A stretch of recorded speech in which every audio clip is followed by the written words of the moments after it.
Hello students. So today we will learn process flow of dry granulation, its merits and demerits.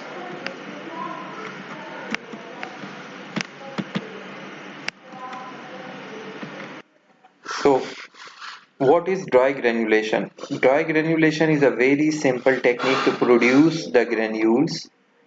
Dry granulation is not as much complex as wet granulation. Dry granulation does not use any solvent. The process flow or steps involved in dry granulation are: number one, sieving of material. You have to sieve the API in excipients by using a suitable mesh size. You may use 20 mesh, you may use 30 mesh depending upon your formulation. Second stage is dry mixing of material. For this stage, you can use bin blender, you can use any type of blender, you can use cone blender. Third stage is slugging. Roller compactor or compression machine. You may proceed this step by using roller compactor or compression machine. Once the slugs has been formed, then you will proceed for crushing of slugs. Crushing of slugs can be done via cone mill, Fitz mill or oscillating granulator. Whatever you use, it depends upon your formulation and the equipment suitability with respect to your BMR. And after crushing of slugs, you will perform the blending operation, and at this stage you will add lubricants. Now the bulk is ready to compress after blending operation. Now we will see the merits of dry granulation, why dry granulation is preferred. Dry granulation is best suited method for sensitive material, for the materials which are sensitive to moisture and heat. As you are not using solvent in dry granulation, so dry granulation is best for those materials which are sensitive to moisture. A reduction in process time. As we know that less number of equipments are involved, so the process time is less in dry granulation as compared to wet granulation.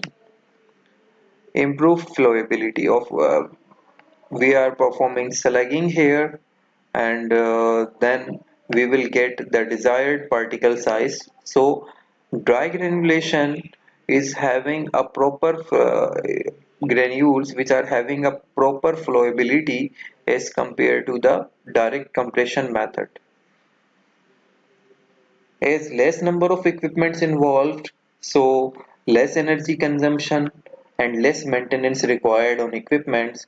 So this is another advantage of cost saving in dry granulation.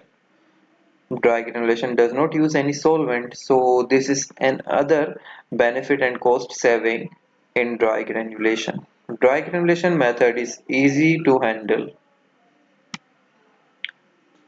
Now the demerits of dry granulation. What are the challenges in dry granulation? Limited binder option. You get too many binders like HPMC, like maize starch you can use in wet granulation. But in dry granulation we have limited binder options available. Granules are not as much dense. Flowability is another challenge in dry granulation, because the flow which we observe in wet granulation is the perfect flow as compared to dry granulation. Slugging process is a complex process to form slugs of desired strength. So this is the complex process.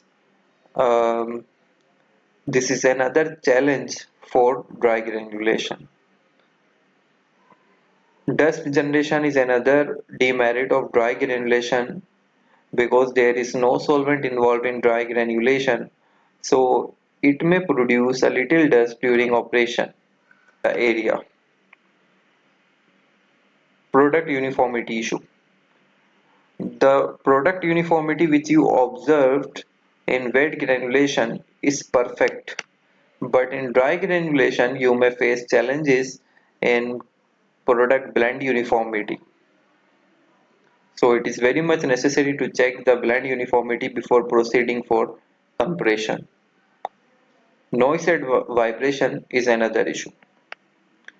So these are the merits and demerits of dry granulation, and I have explained the stages involved in dry granulation.